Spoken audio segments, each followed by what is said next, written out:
ನಮಸ್ಕಾರ ಸ್ನೇಹಿತರೆ, ಗಾಯತ್ರಿ ಹಾಬೀಸ್ ಚಾನಲ್ಗೆ ನಿಮಗೆಲ್ಲ ಸ್ವಾಗತ. ಇವತ್ತು ಬೆಳಿಗ್ಗೆ ವ್ಲಾಗ್ ಸ್ಟಾರ್ಟ್ ಮಾಡಿದ್ದೀನಿ. ಬೆಳಿಗ್ಗೆ 7:30 ಆಗ್ತಾಯಿದೆ. ಬಟ್ಟೆ ಒಣ ಹಾಕೋಣ ಅಂತ ಬಂದೆ. ಮೋಡ ವಾತಾವರಣನೇ ಇದೆ. ಅದು ಸ್ವಲ್ಪ ಚೆನ್ನಾಗಿ ಗಾಳಿ ಬೀಸ್ತಾ ಇರೋದ್ರಿಂದ ಗಾಳಿಗೆ ಹಾಕಿದರೆ ಮಳೆ ಬರೋದ್ರೊಳಗೆ ಸ್ವಲ್ಪನಾದರೂ ಬಟ್ಟೆ ಆರ್ಕೊಳ್ಳುತ್ತಲ್ಲ ಅಂಥೇಳಿ ಒಣ ಹಾಕೋಕ್ಕೆ ಬಂದಿದ್ದೀನಿ. ಮನೆ ಒಳಗಡೆ ಬಟ್ಟೆ ಒಣ ಹಾಕ್ಕೊಂಡ್ರೆ ಅದೊಂಥರ ಸ್ಮೆಲ್ ಆಗಿಬಿಟ್ಟತ್ತೆ. ಮಳೆ ಎಲ್ಲ ಬಂದುಬಿಟ್ರೆ ಸ್ವಲ್ಪನಾದರೂ ಗಾಳಿಗೆ ಬಿಸಿಲಿಗೆ ಹಾಕಿದ್ರೆ ಚೆನ್ನಾಗಿರುತ್ತೆ ಅಂತೇಳ್ಬಿಟ್ಟು ಬಿಸಿಲಿಗೆ ಹಾಕೋಣ ಅಂತೇಳಿ ಬಂದೆ. ಇವತ್ತಿನ ವ್ಲಾಗ್ ನೋಡೋದಕ್ಕಿಂತ ಮುಂಚೆ ಹೊಸಬರಾಗಿದ್ದರೆ ಸಬ್ಸ್ಕ್ರೈಬ್ ಮಾಡಿ, ಪಕ್ಕದಲ್ಲಿರುವಂಥ ಬೆಲ್ ಐಕಾನನ್ನು ಪ್ರೆಸ್ ಮಾಡಿ. ನಾನು ಮುಂದೆ ಹಾಕುವಂಥ ಎಲ್ಲ ವಿಡಿಯೋ ನೋಟಿಫಿಕೇಷನ್ ನಿಮಗೆ ಸಿಗುತ್ತೆ. ಹಾಗೆ ಹೂವಿನ ಗಿಡ ಎಲ್ಲ ಹಂಚಿನ ಕೆಳಗಿದೆ, ನೀರು ಹಾಕ್ಬಿಟ್ಟು ಹೋಗಬೇಕು. ನನ್ನ ಮಲ್ಲಿಗೆ ಗಿಡದಲ್ಲಿ ಎಷ್ಟೊಂದು ಮಲ್ಲಿಗೆ ಹೂವು ತುಂಬಿಕೊಂಡಿದೆ, ಬನ್ನಿ ತೋರಿಸ್ತೀನಿ ನಿಮಗೂ ಕೂಡ. ನನ್ನ ಮಲ್ಲಿಗೆ ಗಿಡದಲ್ಲಿ ಗಿಡ ತುಂಬ ಮಲ್ಲಿಗೆ ಹೂವು ತುಂಬಿಕೊಂಡಿರುತ್ತೆ. ನೋಡೋಕ್ಕೆ ಒಂಥರ ಖುಷಿ. ಒಂದು ತಿಂಗಳದಿಂದನೂ ಪ್ರತಿದಿನ ಇದೇ ರೀತಿ ತುಂಬಿಕೊಂಡೇ ಇರುತ್ತೆ. ನಾನು ಊರಿಂದ ಬಂದಮೇಲೆ ಯಾವುದೇ ವ್ಲಾಗ್ ಮಾಡ್ತಾ ಇರಲಿಲ್ಲ. ಮೊಬೈಲಲ್ಲಿ ಸ್ಪೇಸ್ ಕೂಡ ಇರಲಿಲ್ಲ, ಅದಕ್ಕೆ ಸುಮ್ಮನೆ ಇದ್ದೆ, ವಿಡಿಯೋ ಮಾಡೋಕ್ಕೆ ಹೋಗಿರಲಿಲ್ಲ. ಇವತ್ತು ಹೂ ಕೊಯ್ಯೋಕ್ಕೆ ಬಂದಲ್ಲ, ಕೈಲಿ ಮೊಬೈಲ್ ಕೂಡ ಇತ್ತು, ಅದಕ್ಕೆ ಒಂದು ವಿಡಿಯೋ ಮಾಡ್ಕೊಳ್ಳೋಣ ಅಂಥೇಳಿ ಮಾಡಿದೆ.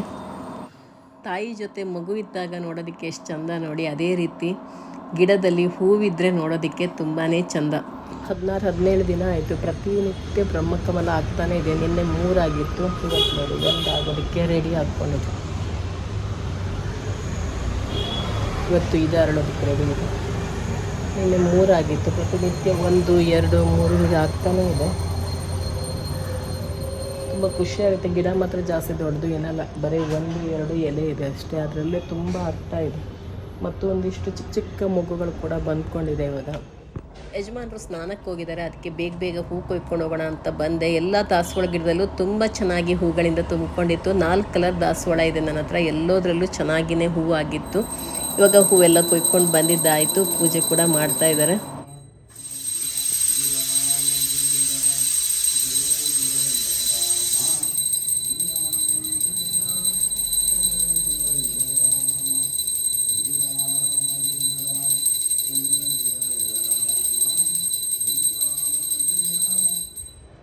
ಇವರಿಬ್ಬರು ನೋಡಿ ಇಲ್ಲಿ ಸುಮ್ಮನೆ ಕೂತ್ಕೊಂಡಿದ್ದಾರೆ.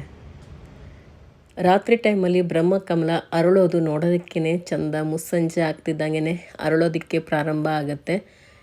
ಹಾಗೆಯೇ ಬೆಳಿಗ್ಗೆ ಬ್ರಾಹ್ಮಿ ಮುಹೂರ್ತದಲ್ಲಿ ಅದು ಮುದುಡೋಗುತ್ತೆ. ಇವತ್ತು ಅರಳ್ತಾ ಇರೋದು ಕೂಡ ಒಂದು ವಿಡಿಯೋ ಮಾಡೋಣ ಅಂತ ಮಾಡಿದೆ. ಪ್ರತಿನಿತ್ಯ ಆಗ್ತಾ ಇತ್ತು. ನನಗೆ ಒಂಥರ ಯಾವ ಟೈಮಿಗೆ ಅರಳುತ್ತೆ ಅಂತ ನೋಡೋ ಕ್ಯೂರಿಯಾಸಿಟಿ. ಒಂದೊಂದು ಸ್ವಲ್ಪ ಲೇಟಾಗಿ ಅರಳುತ್ತಾ ಇತ್ತು, ಒಂದೊಂದು ದಿವಸ ಸ್ವಲ್ಪ ಬೇಗ ಅರಳುತ್ತಾ ಇತ್ತು. ಅದು ಗಿಡದಲ್ಲಿ ಒಂದೊಂದೇ ಹೂವಾಗಿದೆ ಅಂದರೆ ತುಂಬ ದೊಡ್ಡ ಸೈಜಲ್ಲಾಗುತ್ತೆ. ಒಂದೇ ಎಲೆಗೆ 2-3 ಹೂವಾಗಿದೆ ಅಂದರೆ ಸ್ವಲ್ಪ ಸೈಜು ಸಣ್ಣದಾಗಿರುತ್ತೆ. ನೋಡಿ ಇವಾಗ ಇಲ್ಲಿ ಅರಳುತ್ತಾ ಇದೆ. ಒಂಥರ ಚಂದ ಇದು. ಹಾಗೆ ಪೂಜೆ ಕೂಡ ಮಾಡಿದೆ ನಾನು. ಅರಳಿದ ಮೇಲೆ ತುಂಬ ಶ್ರೇಷ್ಠ ಅಂತ ಹೇಳ್ತಾರೆ ಬ್ರಹ್ಮಕಮಲ.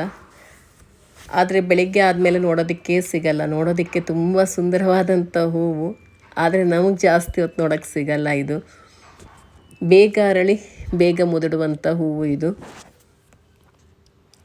ಒಳಗಡೆ ಎಲ್ಲ ನೋಡಿ ಎಷ್ಟು ಚೆನ್ನಾಗಿರುತ್ತೆ. ಒಳ್ಳೆ ಬಿಳಿ ತೆಳು, ಪೇಪರ್ಗಿಂತನೂ ತೆಳು ಇರುತ್ತೆ ಅಂತ ಹೇಳ್ಬೋದು ಇದರ ಹೂವಿನ ದಳಗಳೆಲ್ಲ. ಹಿಂದ್ಗಡೆ ಎಲ್ಲ ನೋಡಿ ಯಾವ ಥರ ಬರುತ್ತೆ ಅಂಥೇಳಿ ತುಂಬ ಚೆನ್ನಾಗಿರುತ್ತೆ ನೋಡೋಕ್ಕೆ. ಈಗ ಎಷ್ಟೋ ಮನೆಗಳೆಲ್ಲ ಆಗ್ತಾ ಇರುತ್ತೆ ಬ್ರಹ್ಮಕಮಲ. ನಮ್ಮ ಮನೇಲಂತೂ ತುಂಬ ದಿನದಿಂದ ಆಗ್ತಾ ಇದೆ. ಈಗಲೂ ಕೂಡ ಎಲೆಗಳಲ್ಲಿ ಚಿಕ್ಕ ಮೊಗ್ಗುಗಳು ಕೂಡ ಹಾಕ್ಕೊಂಡಿದೆ. ಸುಮಾರಿಷ್ಟು ದಿವಸ ನಾನು ವಿಡಿಯೋ ಮಾಡ್ಕೊಳ್ತಾನೆ ಇದ್ದೀನಿ ಅರಳದ ಮೇಲೆ. ನೋಡಿ ಇವಾಗ ಪೂರ್ಣ ಅರಳಿರುವಂಥ ಹೂವು ಒಳಗಡೆ ತೊಗೊಂಡು ಬಂದು ಇಟ್ಕೊಂಡಿದ್ದೆ ಪಾಟ್ನ ಪೂಜೆ ಮಾಡೋದಕ್ಕೆ ಅಂಥೇಳಿ. 3 ಹೂವಾಗಿದೆ. ನಿನ್ನೆ ಒಂದೇ ಹೂವಾಗಿತ್ತು, ನಾಳೆ ಮತ್ತೆ ಒಂದೇ ಹೂವಾಗೋದಕ್ಕೆ ರೆಡಿ ಇದೆ. ಇವತ್ತು 3 ಆಗಿದೆ. 4 ದಿವಸದ ಹಿಂದೆ 3 ಹೂವಾಗಿತ್ತು. 3 ಹೂವೆಲ್ಲ ಹೀಗಾದಾಗ ಇದು ತುಂಬ ದೊಡ್ಡದಾಗಲ್ಲ, ಒಂದೇ ಹೂವಾದಾಗ ಮಾತ್ರ ತುಂಬ ದೊಡ್ಡದಾಗತ್ತೆ. ಹಾಗೆ ಇನ್ನೊಂದು ಪಾಟ್ನಲ್ಲಿ ಆದಂಥ ಗಿಡದ ಎಲೆಯಲ್ಲಿ ಒಂದೇ ಹೂವಾಗಿತ್ತು ನೋಡಿ, ದೊಡ್ಡ ಸೈಜ್ ಆಗಿತ್ತು. ಅದನ್ನ ದೇವ್ರ ಮನೆಯಲ್ಲಿ ತಂದು ಪೀಠದಲ್ಲಿ ಇಟ್ಟಿದ್ದೀನಿ. ಇವಾಗ ನೋಡಿ ಬೆಳಿಗ್ಗೆ ಎಲ್ಲ ಮುದುಡ್ಕೊಂಡಿದೆ. ಈಗ ಇದನ್ನ ಕಟ್ ಮಾಡಿ ಅದೇ ಪಾಟಿಗೆ ಹಾಕ್ಕೊಟ್ಬಿಡ್ತೀನಿ. ಒಳ್ಳೆ ಗೊಬ್ಬರ ಆಗಿ ರೆಡಿ ಆಗುತ್ತೆ ಅದು. ನೋಡಿ ಎಷ್ಟೊಂದು ಮೊಗ್ಗು ಬಿಟ್ಟಿದೆ. ಹೂವು ಆಗಿ ಡೈಲಿ ಆಗ್ತಾಯಿದೆ 15 ದಿವಸದಿಂದ. ಮತ್ತೆ ಒಂದಿಷ್ಟು ಮೊಗ್ಗುಗಳನ್ನು ಬಿಟ್ಟಿದೆ. 1 2 ಆ ಕಡೆ ಒಂದು ಇನ್ನೊಂದಿದೆ.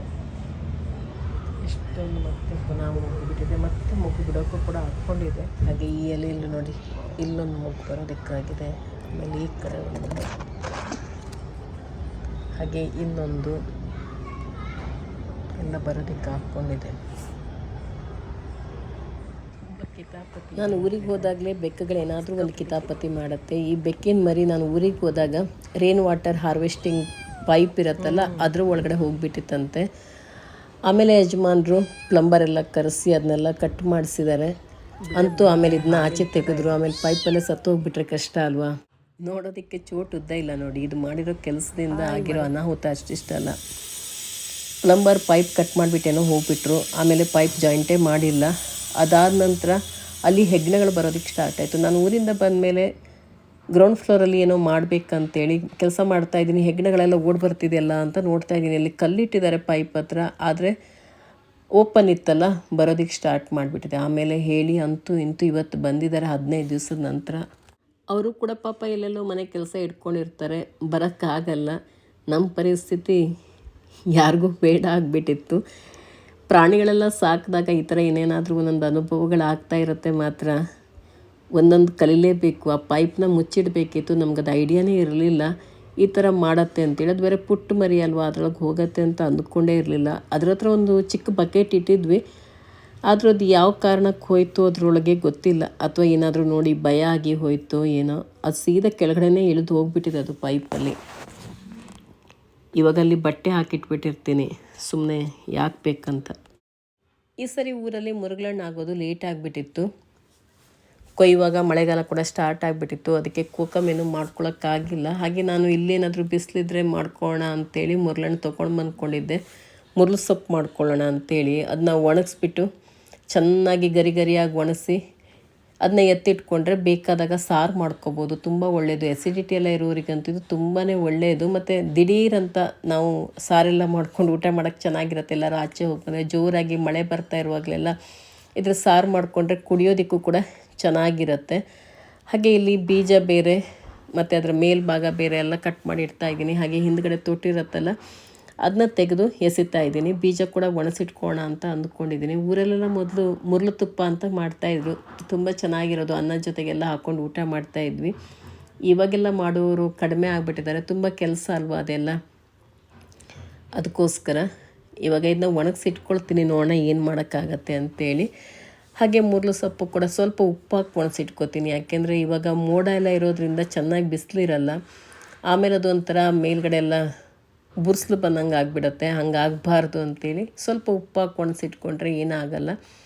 ಅಡುಗೆ ಮಾಡುವಾಗ ನಾವು ಉಪ್ಪನ್ನ ನೋಡಿ ಹಾಕ್ಕೊಂಡ್ರೆ ಆಯಿತು. ಆಮೇಲೆ ಇದು ಚೆನ್ನಾಗಿ ಒಣಗಬೇಕು. ಚೆನ್ನಾಗಿ ಒಣಗಿದ್ರೆ 2-3 ವರ್ಷಗಳ ಕಾಲ ಇಟ್ಕೋಬೋದು. ಹಾಗೆ ಅದನ್ನ ನೀರಲ್ಲಿ ನೆನೆಸ್ಬಿಟ್ಟು ಜ್ಯೂಸ್ ಕೂಡ ಮಾಡ್ಕೋಬೋದು. ಉಪ್ಪು ಹಾಕ್ದೇ ಒಣಗಿಸ್ಕೊಂಡ್ರೆ ಮಾಡ್ಬೋದು. ಸ್ವಲ್ಪ ಉಪ್ಪು ಹಾಕ್ತೀನಿ ಅಷ್ಟೇ, ಜಾಸ್ತಿ ಹಾಕೋಕ್ಕೆ ಹೋಗಲ್ಲ. ಒಂದು ಸ್ವಲ್ಪ 4 ಕಾಳು ಹಾಕಿ ಒಣಗಿಸ್ತೀನಿ. ಅದನ್ನ ನೀರಲ್ಲಿ ನೆನೆಸ್ಬಿಟ್ಟು ಅದರ ನೀರು ಬಿಟ್ಕೊಳತ್ತಲ್ಲ ರೆಡ್ ಕಲರು, ಅದರಿಂದ ಜ್ಯೂಸ್ ಕೂಡ ಮಾಡ್ಕೊಂಡು ಕುಡಿಬೋದು, ಸಾರು ಮಾಡ್ಬೋದು, ತುಂಬ ಥರ ಮಾಡ್ಬೋದು ಅದರಲ್ಲಿ. ಇವಾಗ ಇಲ್ಲಿ ತುಂಬ ಜ್ಯೂಸ್ ಸಿಗ್ತಾ ಇದೆ. ಆಮೇಲೆಲ್ಲ ಕಟ್ ಮಾಡಿದ್ಮೇಲೆ ಅದೆಲ್ಲ ಕಲೆಕ್ಟ್ ಮಾಡಿ ಎತ್ತಿಟ್ಕೋಬೇಕು. ಅದನ್ನ ಫ್ರಿಜ್ಜಲ್ಲಿ ಇಟ್ಕೊಂಡ್ರೆ ಸುಮಾರು ದಿವಸದವರೆಗೆ ಸಾರು ಮಾಡ್ಬೋದು. ತುಂಬ ಹುಳಿ ಇರುತ್ತಲ್ಲ, ಜಾಸ್ತಿ ಏನು ಬೇಕಾಗಲ್ಲ, ಸ್ವಲ್ಪ ಸ್ವಲ್ಪ ಹಾಕಿ ಮಾಡೋದಾಗಿರೋದ್ರಿಂದ ಅದನ್ನ ಎತ್ತಿಟ್ಕೊಂಡು ಮಾಡ್ಬೋದು. ಇವಾಗ ತುಂಬ ರಸ ಸಿಕ್ಕಿದೆ. ಇದು ಹುಳಿ ಹುಳಿ ಇರುತ್ತಲ್ಲ, ಒಂಥರ ಬಾಯಿಲಿ ನೀರು ಬರ್ತಾ ಇರುತ್ತೆ. ತುಂಬ ಚೆನ್ನಾಗಿದೆ. ಇದನ್ನ ಫ್ರಿಜ್ಜಲ್ಲೇ ಇಟ್ಕೊಂಡಿದ್ದೆ ಸುಮಾರು ದಿವಸದಿಂದ, ಮಳೆ ಬರ್ತಾ ಇತ್ತಲ್ಲ ಅಂಥೇಳಿ. ಇವಾಗ ಸ್ವಲ್ಪ ಬಿಸಿಲು ಕಾಣಿಸ್ತಾ ಇದೆ ಇವಾಗ ಅಂಥೇಳಿ ಕಟ್ ಮಾಡ್ತಾಯಿದ್ದೀನಿ. ಸಂಡೇ ಬೇರೆ ಎಲ್ಲ ಮನೇಲೇ ಇರ್ತಾರಲ್ಲ, ಯಾರಾದರೂ ಒಬ್ಬರು ಮಳೆ ಬಂದಂಗಾದರೆ ಓಡೋಗಿ ತೊಗೊಂಡು ಬರ್ತಾರೆ ಅಂಥೇಳಿ ಇವಾಗ ಎಲ್ಲ ಕಟ್ ಮಾಡ್ಕೊಂಡಿದ್ದಾಯಿತು. ತೆರೆಸಿ ತಗೋಗಿ ಒಣ ಹಾಕ್ಬಿಟ್ಟು ಬರಬೇಕು. ಮೊದಲನೇ ದಿನ ಈ ಪ್ಲೇಟಲ್ಲೇ ಇಟ್ಟಿರ್ತೀನಿ. ನಾಳೆಯಿಂದ ಸ್ವಲ್ಪ ಯಾವುದಾದ್ರೂ ಬಟ್ಟೆ ಮೇಲೋ ಅಥವಾ ಯಾವುದಾದ್ರೂ ಶೀಟ್ ಮೇಲೆ ಒಣ ಹಾಕ್ತೀನಿ.